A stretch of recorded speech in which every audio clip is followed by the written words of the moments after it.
పల్నాడు జిల్లాలో మహాశివరాత్రి వేడుకలు ఘనంగా జరుగుతున్నాయి. ప్రముఖ శైవక్షేత్రాలైన కోటప్పకొండ, అదే త్రికోటేశ్వర సన్నిధి, అదేవిధంగా పంచరామ క్షేత్రమైన అమరావతి అమరలింగేశ్వర స్వామి దేవస్థానంలో తెల్లవారుజాము నుంచే భక్తులు రద్దీ కొనసాగుతుంది. పల్నాడు జిల్లా వ్యాప్తంగా శివాలయాలు మొత్తం కూడా శివనామ స్మరణతో కూడా మారుమోగుతున్న పరిస్థితి అయితే ఉంది. తెల్లవారుజామున 3 గంటలకే తొలి పూజలతో నుంచి ప్రారంభమయ్యి భక్తుల దర్శనానికి అనుమతించారు. కోటప్పకొండ త్రికోటేశ్వరంతో పాటు అమరావతి పంచారామ క్షేత్రమైన అమరావతి, దైద, సత్రశాలతో పాటు చేజర్ల కపోతేశ్వర స్వామి దేవాలయాల్లో వేల సంఖ్యలో భక్తులు తెల్లవారుజామునే వచ్చి ప్రత్యేక పూజలు అభిషేకాలు చేస్తున్న పరిస్థితి అయితే ఉంది. పల్నాడు జిల్లా వ్యాప్తంగా ఉన్న శివాలయాలు మొత్తం కూడా కుటుంబ సమేతంగా ప్రజలు పెద్ద సంఖ్యలో ఉదయాన్నే తరలి వచ్చి కూడా ప్రత్యేక అభిషేకాలు పూజలు చేస్తున్నాయి. ఏడాది మహాశివరాత్రి వేడుకలు ఎలా జరుగుతున్నాయి, ఏర్పాట్లు ఎలా ఉన్నాయి, మనతో పాటు కొంతమంది స్థానికులు ఉన్నారు. సార్ చెప్పండి, ఏంటి ఈరోజు పల్నాడు జిల్లా వ్యాప్తంగా కోటప్పకొండ కానీ, అమరావతి కానీ, చేజర్ల కపోతేశ్వర కానీ ఏర్పాట్లు ఎలా ఉన్నాయి? చాలా బ్రహ్మాండంగా ఏర్పాట్లు చేయడం జరిగింది. ఇప్పుడే మేము కోటప్పకొండ దర్శనం పూర్తి చేసుకొని అమరావతి దర్శనానికి రావడం జరిగింది.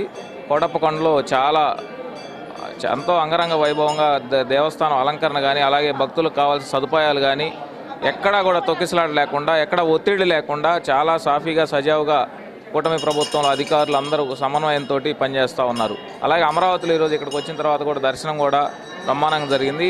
ఎక్కడ ఏర్పాట్లకు ఎటువంటి ఆటంకం లేకుండా విధులకు అందరూ కూడా చక్కగా పనిచేస్తూ ఉన్నారు. ఏర్పాట్లు చాలా బాగున్నాయి. ఇది మొత్తానికి పల్నాడు జిల్లా వ్యాప్తంగా ఉన్న ప్రముఖ శైవ క్షేత్రాలతో పాటు స్థానికంగా ఉన్న శివాలయాల్లో భక్తులు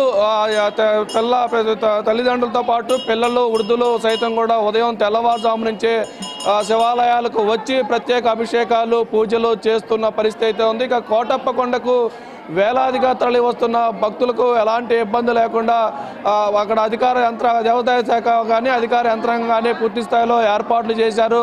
తెల్లవారుజామున 3 గంటలకి బిందె తీర్థంతో ప్రారంభమైన తొలి పూజలు ప్రారంభమై 3 గంటల నుంచే భక్తులు దర్శనాలకు అనుమతించారు. మరోవైపు అమరావతి అమరలింగేశ్వర పంచారామ క్షేత్రమైన అమరావతి అమరలింగేశ్వర స్వామి దేవస్థానంలో కూడా 3 గంటలకే తొలి పూజలు చేసి భక్తులకు దర్శనాలకు అనుమతిచ్చారు. ఇక పల్నాడు జిల్లా వ్యాప్తంగా ఉన్న చేజర్ల కపోతేశ్వర స్వామి, దైద, సత్రశాలతో పాటు స్థానికంగా ఉన్న శివాలయాలు మొత్తం కూడా శివనామ స్మరణతో కూడా మారుమోగుతున్న పరిస్థితి అయితే ఉంది.